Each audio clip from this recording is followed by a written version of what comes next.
السلام عليكم، مرحبا بكم. نتمنى ان شاء الله كامل تكونوا بخير. اليوم ان شاء الله جبت لكم وصفه تاع لي سيغار مالحين محشيين بكريمه الدجاج. البنه تاعهم هايله وطريقه التحضير سهله وبسيطه.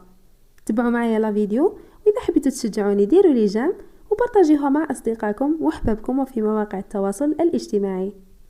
نبداو بالمقادير. هنايا عندي كاس تاع زبده ذيبه، كاس زيت، كاس حليب، كمية تاع الفرينة اللي نبيها، عندي مغرفة صغيرة تاع الملح، نص مغرفة فلفل، ونص مغرفة تاع خميرة الحلوى. نحط الزيت، نزيد الحليب، الزبدة، الملح، الفلفل وخميرة الحلوى، ونخلطهم مليح بالفوي. لازم نخلطوهم مليح مليح. تقدروا تستعملوا فوي ولا خلط كهربائي ولا حتى بالفرشيطة. بعد ما نخلطهم مليح نبدا نضيف الفرينة بشويه، نضيف بشويه ونخلط. هنايا الفرينة ما كاش كميه محدده، نخلطو كيما هكذا. نكمل نضيف بقيه الفرينة. هنايا بعد ما عبرت لقيت دات لي 500 غرام، وانتوما على حسب الفرينة اللي عندكم. كاين فرينة تشرب وكاين فرينة ما تشربش. وكيما راكم تشوفوا راني نلم بيدي غير هكذا. لازم العجينه هذه تجي طريه ما تجيش ناشفه. بعد ما لميتها كيما راكم تشوفوا هذه هي العجينه اللي تحصلت عليها. لازم تكون كيما هكا طريه، ما تكونش ناشفه بزاف. نغطيها ونخليها تريح شويه، ومن بعد نجيب ساشي نفرشو فوق طاوله العمل ونحل العجينه تاعي.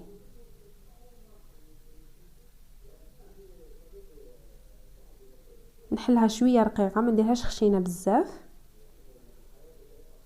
ومن بعد نسقم الاطراف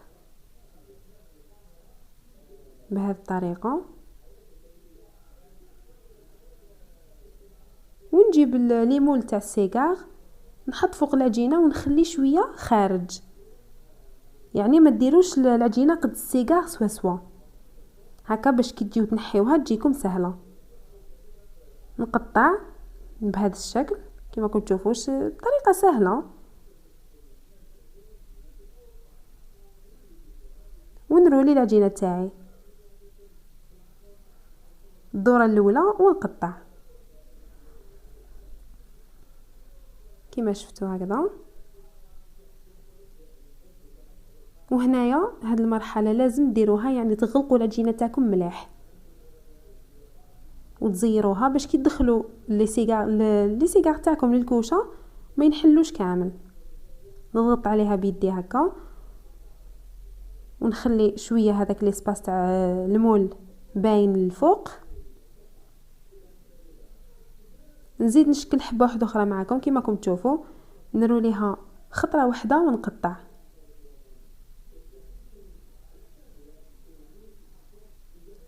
ودائما لازم نغلقها مليح. واذا راهي يعني خرجت لكم هكا متباعده شويه، اضغطوا على العجين بيدكم وغلقوها مليح.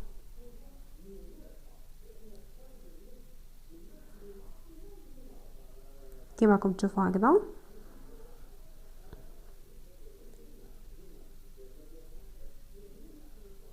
نروليها مليح بين يديا، ومن بعد نجيب السنيوه ونحطها هكذا. وكلا كي تحطوها في السنيوه لازم هذيك الغلقه اللي غلقتوها تحطوها للتحت.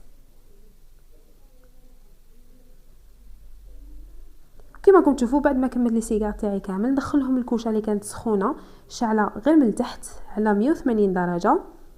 غير نشوفوهم حماروا من التحت نطفي ونشعل لهم من الفوق.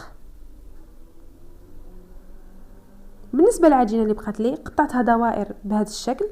يعني بالنسبه ليكم اذا نتوما ما عندكمش هذوك ليمول تاع لي سيغار ديروا هذا الشكل تاني يجي شباب. حطيت حشو تاع شويه دجاج وشويه جبن، وانتم حطوا اي حشو حبيتوه. نغلقوها بهذا الشكل على شكل مثلث،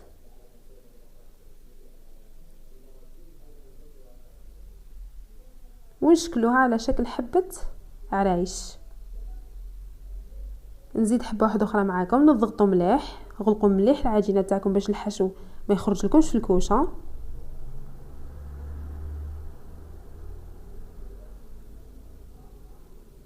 نغلقوها على شكل مثلث.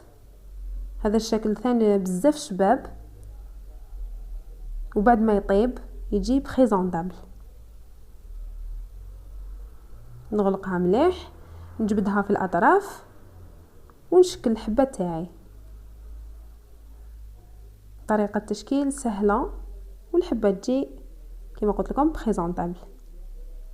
بعد ما طابوا لي سيجار تاعي كما راكم تشوفوا هنايا، نخلي الحبات تاعي في ليمون وهما سخونين، ندير لهم هذا الجبن تاع الساندويتش، هذا المربعات، حبيتوه يكون بيض ولا صفر يعني مالح ولا مسوس.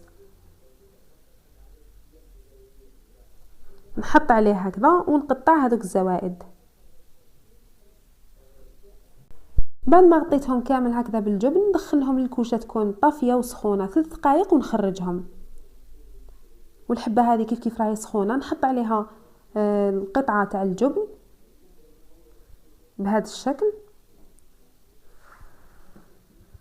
نحي الزوائد، وهاد المرحله هذه لازم ديروها والحبه تاعكم تكون سخونه مليح، غير تخرج من الكوشه حطوا عليها الجبن.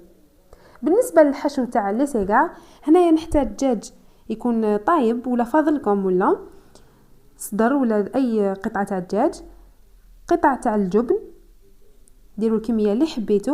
وهنا عندي لا كريم فريش ضربتها مليح بالباتور حتى طلعت لي هكذا كيما لا شونتيي، شوفوا كيفاش راهي ثقيله.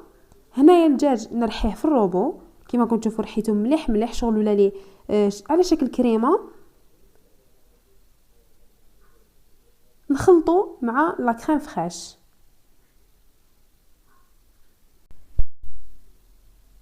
نخلطهم مليح مع بعض وخدموا غير بشويه حتى الدجاج تاعكم يتخلط مليح مع لا كريم كيما هكذا. وهنايا نزيد لهم شويه تاع معدنوس، معدنوس هذا راح يعطي بنه هايله، يكون مقطع رقيق، كميه غير صغيره ما تكثروش. نخلطها ونحطها في لابوش، تكون بوش جوتابل كيما كنتو تشوفوا. بعد ما لي سيجار تاعي وهاد الحبه شوفوا الشكل تاعها شحال جا شباب، بعد ما خرجتهم من الكوشه كيما قلت لكم 3 دقائق برك. نحي لي سيجار من المول كيما كنتو تشوفوا، يتنحاو بكل سهوله وما يتكسروش مالغري العجينه تكون خفيفه.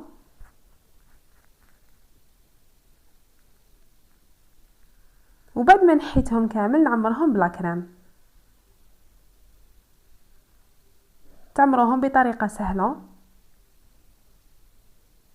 كيما راكم تشوفوا هكذا. نحط لابوش لداخل ونعمرها حتى تخرج لي لا كريم من الجهه الاخرى، لازم تخرج مليح.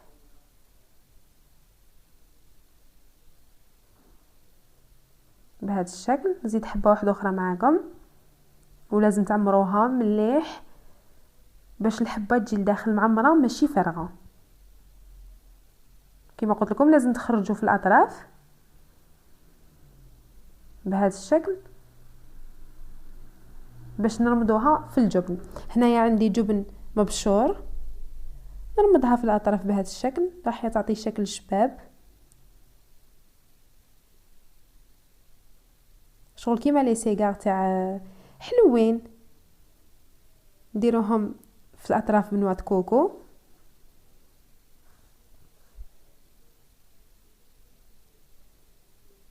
بهذه الطريقه. ومن بعد نجيب لا مايونيز، هنايا عندي شويه تاع لا مايونيز درتها في لابوش وندير خطوط من الفوق كما راكم تشوفوا هكذا. شوفوا الشكل تاعها شحال جا شباب. وهذا هما لي سيجار بعد ما كملت زينتهم كما راكم تشوفوا جا الشكل تاعهم ما شاء الله، الشكل راقي يولموا بزاف للمناسبات وفي رمضان ان شاء الله، خاصه المناسبات راح يجيو راقيين، الشكل تاعهم شباب والبنه تاعهم ما شاء الله. نقسم معكم الحبه، شوفوا شحال جات خفيفه، العجينه تجي تتفتت وتذوب في الفم مع هذاك الحشو، البنه رائعه جدا. نتمنى تجربوا الوصفه وان شاء الله تعجبكم. في الاخير نشكركم على المشاهده، نقول لكم تهلاو في ربحكم واستنوني في فيديو جاي ان شاء الله. سلام.